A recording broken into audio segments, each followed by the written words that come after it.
Welcome back to the Red Store, and today we're going to be talking about My Hero Academia and All for One, and what's next for him and Villain Society as a whole. Now, I know it's been like a lot of speculation going on, especially with the last chapter that came out. Him inside of Shigaraki's body, he's able to take control over it and a foothold.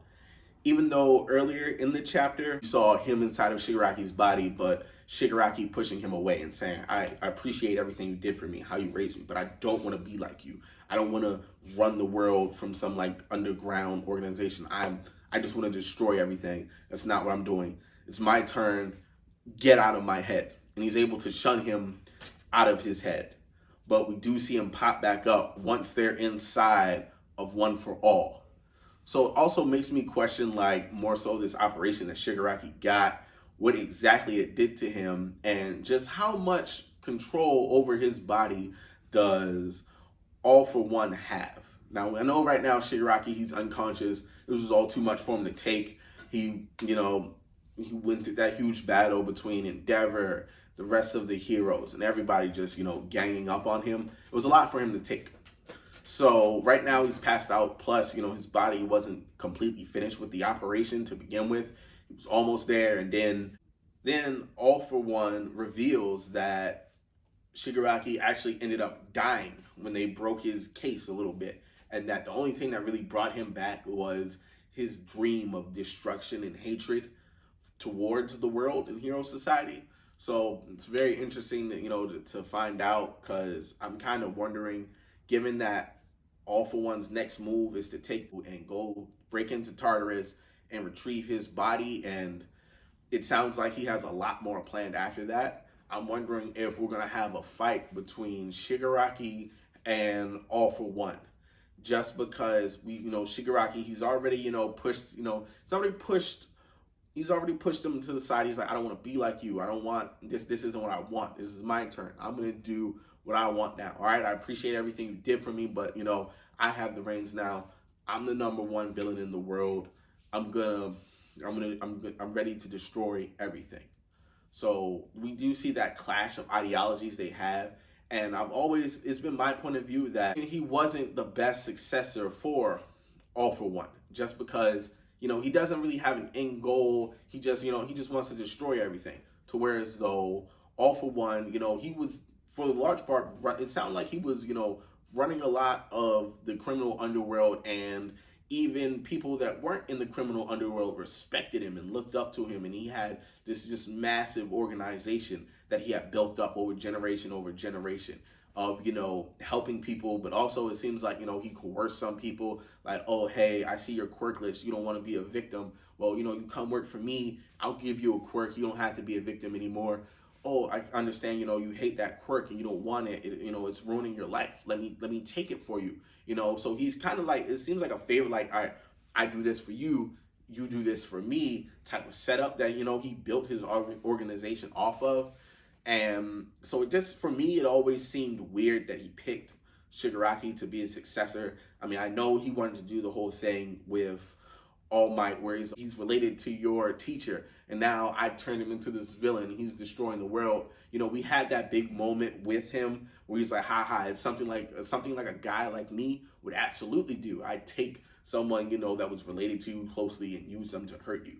So it kind of made me wonder, like, at what point would he say, okay, I'm done with you, Shigaraki? Or in the grand scheme of things, he could be using Shigaraki to attack Hero Society and destroy it, because we've seen him challenge, even though he's lost, we've seen him challenge Hero Society to a degree that they weren't really prepared for, since All Might's gone now. And we saw it when he attacked the school on multiple occasions, when he overcame the Yakuza, the Liberation Front, and now he's kind of consolidated a lot of the power within the villain world, within his own group. He has the Paranormal Liberation Front and all their, well, he had those resources and he's kind of bringing them all together, but also he broke down those organizations. So, they don't have to worry about the Yakuzas and their family anymore, because Shikaisuke, he's armless and he's in jail.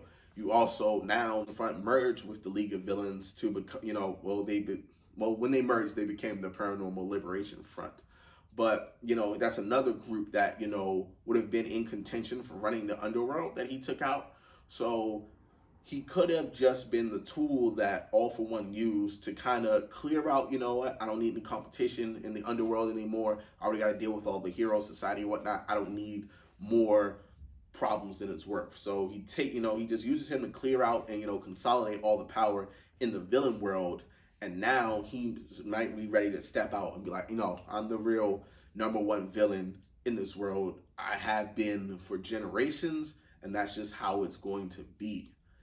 And it's also just my personal opinion. I think Chikaiski would have been a better successor, All For One, rather than Shigaraki, just because it seems like they're cut from a very similar cloth. You know, like he's, you know, he had that organization that he built, and he was using people, and he had a whole setup and a plan. Now, granted, it was very evil, but you know, he was into a lot of the same things that All For One's into. The way he was experimenting on Eri and using her, and he's gonna like, oh, I'm gonna sell these bullets, and I got this. The same way All For One was using the hospital and experimenting on dead bodies to get their quirks and doing different things like that. I see like they would make a better pairing than Shigaraki, in my opinion. And he's also in Tartarus as well. So, you know, you never know with that. Or even if All For One just wanted to steal his quirk, you know, since he's right there, it would be convenient.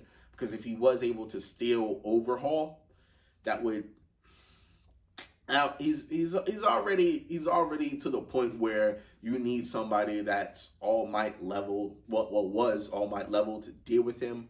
And right now, if he was able to do that, I don't see a lot of people being able to stop him. Also, Deku, I feel like, you know, he's in a lot of danger now just because he has this, you know, the location quirk and the mind reading quirk. He's able to zero in directly on him. So it'll be a lot easier for him to go about attacking and forcefully taking One For All back from him. So, you know, it's just a lot that, you know, I feel like this next chapter is going to shed a lot of light on what's going to happen. I either feel like, you know, we're going to see All For One step into the light as the new #1 hero, or we maybe even see Shigaraki, you know, regain his consciousness and fight him off. And he may very well end up killing All For One. So those are my two big predictions as far as what could happen with this war and how the outcome is going to end. But I can assure that the ending most likely will be bad for Hero Society, no matter which way it plays out. So it's kind of like, which evil would you prefer? Would you prefer, you know, someone who just wants to destroy the world? There's no aim, there's no rhyme or reason to it. He just wants to destroy the world, and that's that. Or would you rather have someone who, I want to, you know what, I'm going to set up all these organizations, and I'm going to be able to live within this hero society and run the underworld and probably even control and manipulate hero society to a degree with, you know, my quirks and what I'm able to do. You know, I have a master plan, and I'm going to, you know, manipulate the systems and everyone involved in it to get what I want for now, you know, forever. You know, so it's kind of like, you know, two great evils, which one will prevail. And, you know, it's also kind of nice, you know, just to see these two evils clash, you know, what would happen. Especially, you know, with Deku saying what he did to Shigaraki in the previous chapter, which is, when you were inside of me and he came out of you, you looked like someone who needed saving. So will, you know, he be saved from All For One? To be honest, if my opinion, I'm hoping not. I would like to see All For One come out and be the, you know, the next biggest threat. But I just feel like it's probably not going to happen just because of how much we've invested in Shigaraki, like throughout this series. And we just seen him grow from like that kid in the bar to now one of the biggest threats in the, you know, in the world. So it's going to be very interesting to see play out. I'm looking forward to it. I hope you are too. You know, you're more than welcome to come back and get a lot more content. So please, definitely like and subscribe. See you guys later.